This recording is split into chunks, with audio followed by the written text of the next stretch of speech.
Thank you for tuning in to the Andrew Tate Show by GSMC Sports. I am your co-host, Sarah. Joining me as always is Tate, and we have a great show for you today. We will be talking about Kawhi Leonard's recent withdrawal from Team USA, Team USA's recent win over Canada in Las Vegas, and then Angel Reese's historic record-breaking double-double in a recent game with the Atlanta Dream.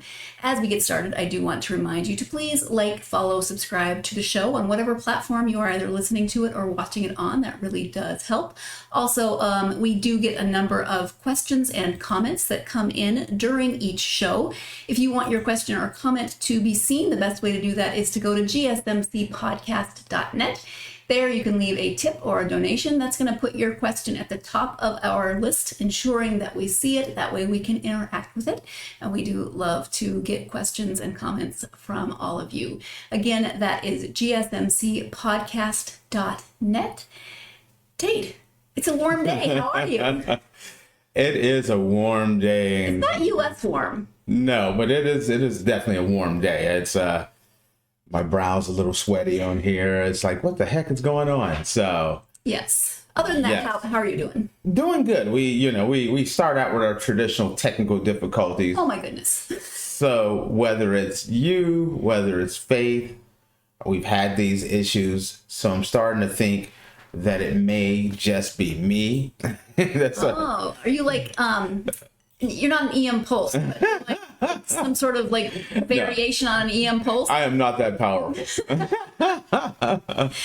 Well, let's go ahead and get started with our first segment where we're talking about the upcoming Paris Olympics and a recent change with the team for USA basketball. Kawhi Leonard has officially withdrawn from Team USA's basketball roster for the upcoming 2024 Paris Olympics. USA Basketball has announced that despite having participated in several strong practices in Las Vegas, Leonard and his team decided that it was in his best interest to focus on preparing for the upcoming NBA season with the Los Angeles Clippers. Leonard played 68 games in the 2023-24 NBA season while managing chronic knee soreness and inflammation, conditions that influenced this decision. He participated in all Team USA practices and scrimmages leading up to the Olympics, but ultimately both Leonard and the team staff concluded that his knee issues would prevent him from being at full capacity during the tournament. Kawhi's injury history includes missing the entire 2021-22 NBA season due to a torn ACL sustained in the 2021 postseason and playing only 2 games in the 2023 playoffs because of a torn meniscus. Earlier statements from Leonard indicated that the Clippers were supportive of his Olympic ambitions, yet the decision to withdraw underscores a priority to ensure his health for the NBA season. USA Basketball men's national team managing director Grant Hill expressed gratitude for Leonard's commitment and announced Derrick White as Leonard's replacement. White, fresh off of a championship season with the Boston Celtics, will join Team USA as they begin their pre-Olympic exhibition schedule against Canada in Las Vegas. Following that, the team will face Australia and Serbia in the United Arab Emirates and conclude their preparations in London with games against South Sudan and Germany. Team USA's Olympic journey will start with group phase matches against Serbia, South Sudan, and Puerto Rico beginning July 28th in France. Leonard's absence marks a significant change for the team, but it highlights the importance of player health and long-term career sustainability. So, Tate, definitely a loss for Team USA, but give us your thoughts. Okay, first off, that's a big loss. When you start looking at Team USA this year, and one of the questions that come up is this the most talented team America has ever put together?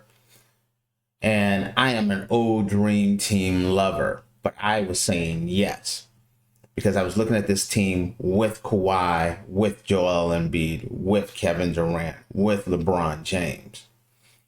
Now that Kawhi Leonard is no longer there, I don't know if it's the most talented team ever any longer. But talking about this as far as Kawhi Leonard goes, this unfortunately is a bad look for Kawhi Leonard. Being the face of load management, he is the face of load management. He brought that into the NBA culture.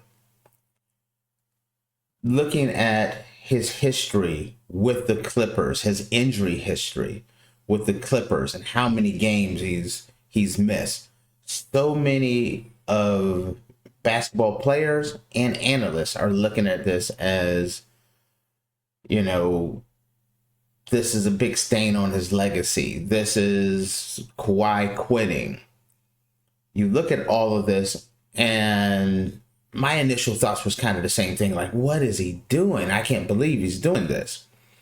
But when you set that emotion aside and you start thinking about it, it's the right decision. As a matter of fact, the only problem that Kawhi Leonard has had is the fact that he even tried to do it. If I'm Steve Ballmer, the owner of the Los Angeles Clippers, I'm doing everything under the sun to prevent him from going. There is no way I want Kawhi Leonard, who has a severe knee injury and has had it for years, hence the reason why he has load management, to do an entire basketball season over the summer and then roll into the NBA season minus Paul George and expect him to play an entire season. Kawhi Leonard is so much more important now for the Clippers than ever before. If I'm Steve Ballmer and I'm like, listen, I'm moving in to my brand new $2 billion arena, and I'm already missing my second biggest star in Paul George. And I'm going to risk my biggest star because he's playing Olympic basketball? No way. No way am I doing that. For Kawhi Leonard, it's the best thing. He should have never, whoever talked to him and convinced him that he should play on the Olympic team, it should never happen. This man has had, and since leaving Golden State, since leaving the Spurs, he has had a consistent major medical situation with his knee. He has never been healthy. 60-something games is the best he's done since leaving San Antonio. So when you look at it and you look at the situation, it was the right decision. It should have never been the decision that he was on the team in the first place, because you look at his health issues, it's the health issues. And and many people attack Kawhi for his health issues. Kawhi Leonard's health issues, from everything I'm seeing, everything I'm hearing, isn't from he's lazy, isn't from he doesn't take care of his body. This is the opposite of the Mamba mentality, which is for Kobe, which was he's going to train. He's going to train more than anyone else, harder than anyone else. Well, here's a news flash. Kawhi did the same thing, but Kawhi's body was different. All those extra practices and everything that he was doing, practicing his shot, practicing his moves, was extra wear and tear on his knees, which then started to fail him. And so that's where his injuries have come from long time wear and tear on his body. That's hence the reason why load management has become an important thing, because you do not want to put extra load on his knees. So by saying, hey, load managing the season, but we're not going to load manage the summer, absolutely not. He should not be on this team. Now, I want to take a couple minutes to talk about White. White, a great player. Congratulations on the team. But I don't understand why the U.S. Or Team USA selected White. I think there are much better players. Brown from the Celtics, comes right off the top. He should have been immediately the very next person. If it wasn't Brown, who is NBA champion, NBA Finals MVP, then who else should be there? Okay, if it's not him, What about Kyrie Irving? Has been a model citizen since going to Dallas, has not caused any problems, and has been maybe the top 3 or top 2, top 3, maybe the best point guard in the NBA. You don't have room for him, but you're going to bring in another guard. If you're going with even legacy, you got LeBron, you got Kevin Durant. What about Dame Lillard? If you need shooting, you want to space things out for LeBron and Joel Embiid and Anthony Davis. Well, extra shooting helps. So why not a Dame Lillard? Even other legacies such as James Harden. I would not have picked White. I want to say that. Not that that's any slam against White. I think he's a quality player. I think he will do well. But I think there was other people that I think would have been more deserving with a bigger name and a bigger legacy. So. Well, it's, for me, when I think about this, the Olympics are so iconic, right? Right, exactly. And the decision to withdraw from the team couldn't have been an easy one. But at the same time, really, your entire career is the NBA. And why would you risk that for, even though the dream of the Olympics has got to be a huge draw, it's just not worth it. Especially with a career-changing injury like he has. This is not an injury that will go away. He's going to have this injury. He's going to have this knee issue, the knee swelling, from everything I know, forever. So, but the more you play on it, the worse it's going to get.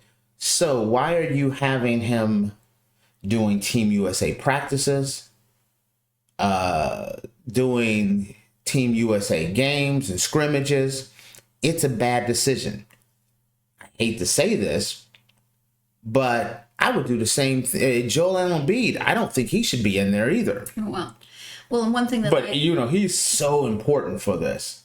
So go ahead. What are you going to say? I was going to say one thing that I tend to forget when it comes to the Olympics is everything leading up to the Olympics. I know that there are practices. Of course, there's practices. But the number of games that they play before the Olympics even starts, I tend to forget. As I was reading through the article earlier, just listing the games that they have coming up. That's a lot. When you're supposed to be in your off season, you're supposed to be in your downtime recovering. Yes, you're at the practice facility, then you go to Vegas. From Vegas, you go to Dubai. From Dubai, I think you go to Paris. Then you have to play the whole. You forgot London. I think. London as well. Then you're in Paris. Most people think of it as, a couple games where it's like the U.S. is in the medal round and then they play for the gold medal and it's over. No, there's qualifying. You have to get to that point. Most people watch the medal rounds. Most people watch the gold medal. But there's a lot more qualifying that goes in that the normal casual fans do not even realize. But as an owner who has hundreds of millions of dollars tied up in a diminishing asset, and make no mistake about it, why is it a diminishing asset? Because he's only going to get older. That knee is only going to be able to handle the wear and tear so long. There's no way I want him playing Olympics, just like there's no way I would want Joel Embiid. Now I want them both on the Team USA because I'm pro America. But if you're thinking about it as an owner, I could see both of them. As a matter of fact, I'll go even farther. I wouldn't even want Kevin Durant on there either if I'm Phoenix. He's already had a blown out Achilles, and then he's a lot older. He's had some other injury issues. No, I'm not doing that. Meanwhile, Tate has wiped out. I've totally wiped out Team USA, and I feel like we have enough talent and young players that don't have these injuries that we should be starting to bring in a lot of these younger, more talented players. Guys like Anthony Edwards out there on Team USA. That's a good fit. The Olympics are only every 4 years, so people just get older. You know, like, yes, these younger players are going to be 4 years older next time the Summer Olympics rolls around. exactly. And when your lead player is 40 years old, meaning LeBron, Still impressive, but yes, it needs to get younger because some of these guys shouldn't be in there this time. if LeBron's in the 2028 Olympics, I don't even. Are you? I'm sorry. I'm not putting that past him. I don't either. Are you telling me? If you told me LeBron is still playing 4 years from now? He's got with his walker. He got his rascal on the court. I think on that note, we're going to take our first break of this episode. We're still going to be talking about Team USA when we come back, their recent game against Canada. You are tuned into the Andrew Tate Show by GSMC Sports, and we will be right back.